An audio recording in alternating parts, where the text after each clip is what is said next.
I had not been back there in years, but it was the last place left to look.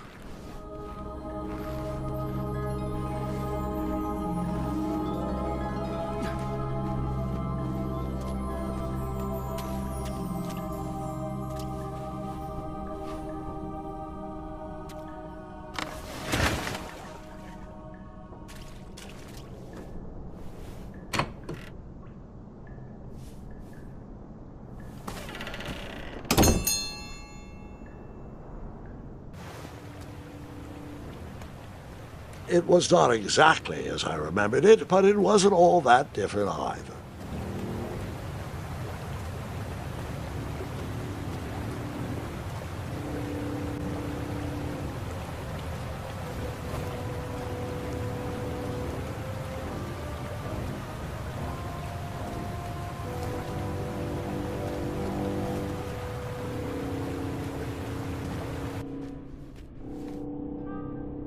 Two odd contraptions guarded the lost treasure. I would have to turn one and see what happened.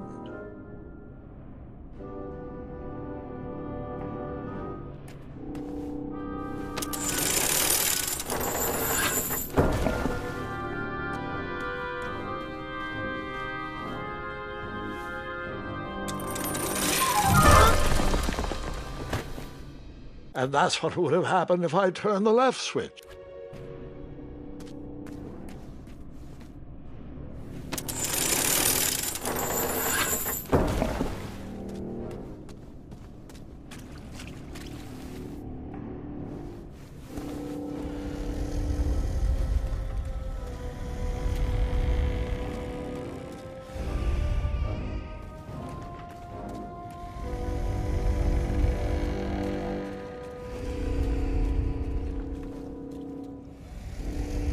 Even though the bed was very comfortable, this was no time to hide under the covers.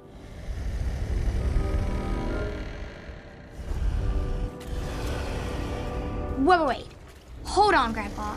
I don't remember this part of the story. Beds hanging from stalactites? We'll get there, Gwendolyn. Don't worry. No detail in this story will be overlooked. Now, where was I? Ah, yes. As I treaded through the river of rumbling trundles, I feared I knew the source of that deafening wind.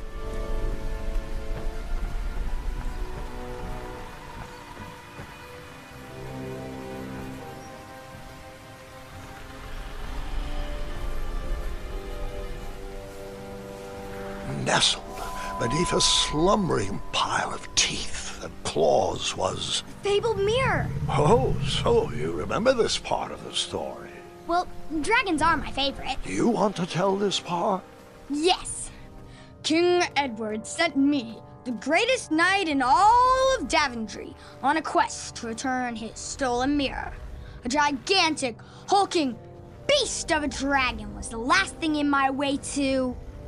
My way to... Add a shinier hat to my collection.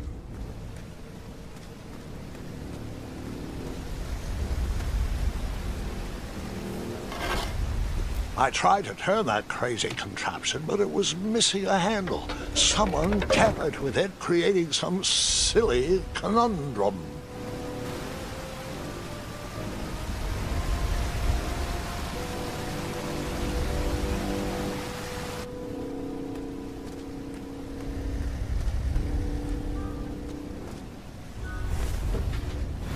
As I was saying, this was no time to take a nap.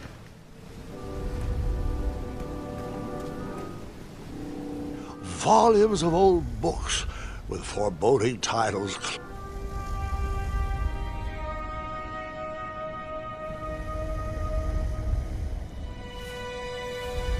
So, the missing handle was booby-trapped? What did you do? Well, I used my cleverness to outsmart the trap.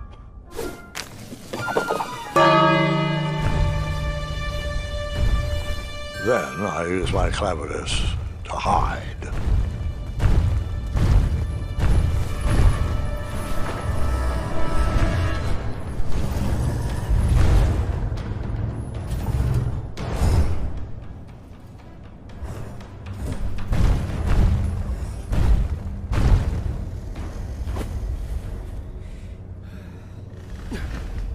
Luckily, that half-blinded beast never noticed me in bed. A dragon's eye must be really hard to pierce with an arrow. At archery lessons, I can barely hit a hay bale. It is indeed a feat only for skilled archers. I tried to turn that crazy contraption, but it was missing a handle. Someone tampered with it, creating some silly conundrum.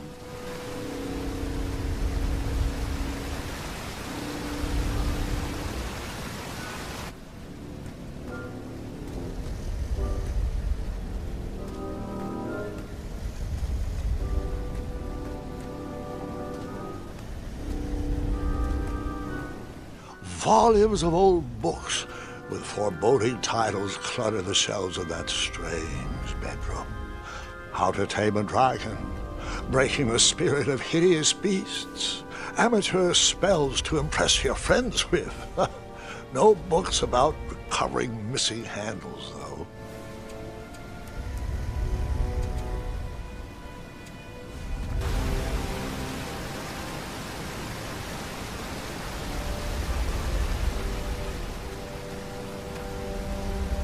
What did you use?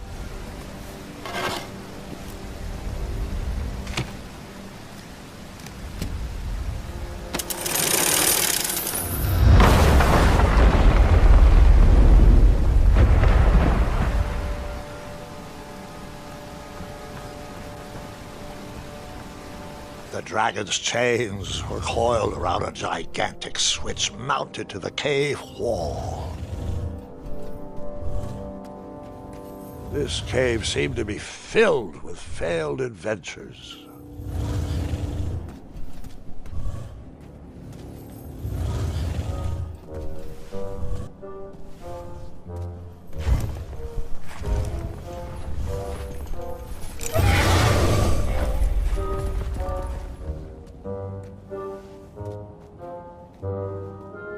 After he briefly basked in the sun, the narcoleptic dragon went back to snoring. I probably sleep all day too, if Amira was my only friend.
whoever designed this trap thought they were pretty clever, but I would probably find a way to hit that unreachable switch.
The mirror called out to me.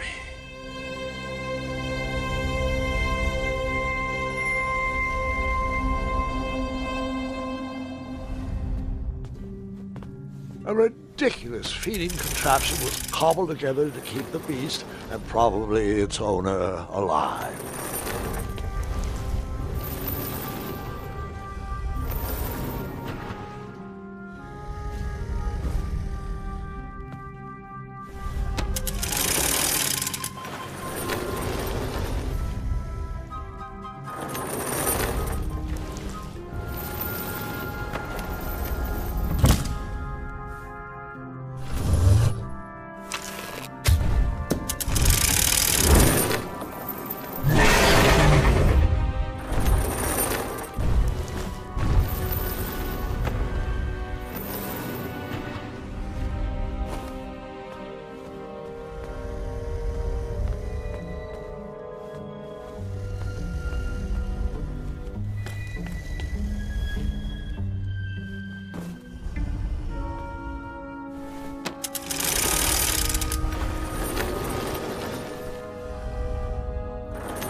With a magic mirror safely in my possession, I dreamt of the Daventry I would be rewarded with, and the kingdom it could become.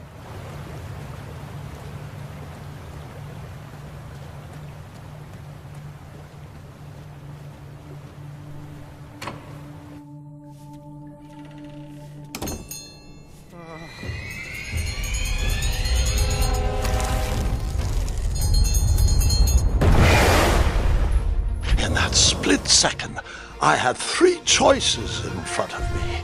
Any would clear my path to safety, and all would have rippling consequences.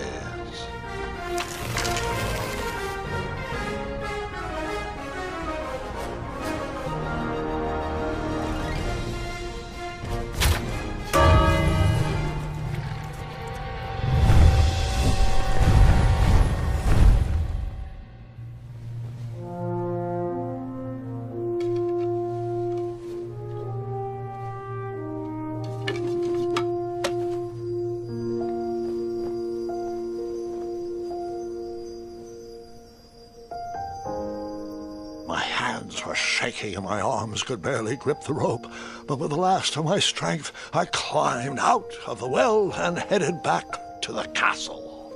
Ever since the magic mirror returned, its reflections have warned the kingdom of danger, kept our family safe, and it has exposed many troublesome crumbs tangled in my beard. Yeah. King Edward was so proud that you returned his lost treasure that he made you king. Everyone knows that part. Now, can we get back to that dragon? Gwendolyn, there is so much more to my stories than dragons. I hope this old cap will be remembered for far more than the action tattered across its brim, sewn into the seams of many hidden adventures.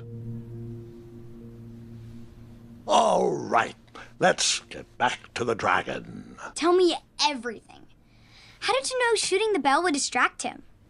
Over the years, I realized that the dragon was not the despicable, hideous beast Daventry had made him out to be. He was just a caged animal that was very hungry. I, too, would be violently angry if I could only eat when my neglectful owner rang the bell. I know it was a sneaky trick, but I certainly wasn't going to set a dragon loose on the town or participate in any more abuse. You really thought that through, Grandpa. I would have tricked him, too. Back home, they call me Gwendolyn the Smarty Pants. You come from a long line of logically minded nobles, and one very clever dentist. All right, you two. Grandpa needs to rest. Gwendolyn, it's way past your bedtime. Sleep well, Grandpa. I'll be back first thing in the morning. I don't need rest. I'm as spry as I've ever been, though I wouldn't mind a slice of magic fruit.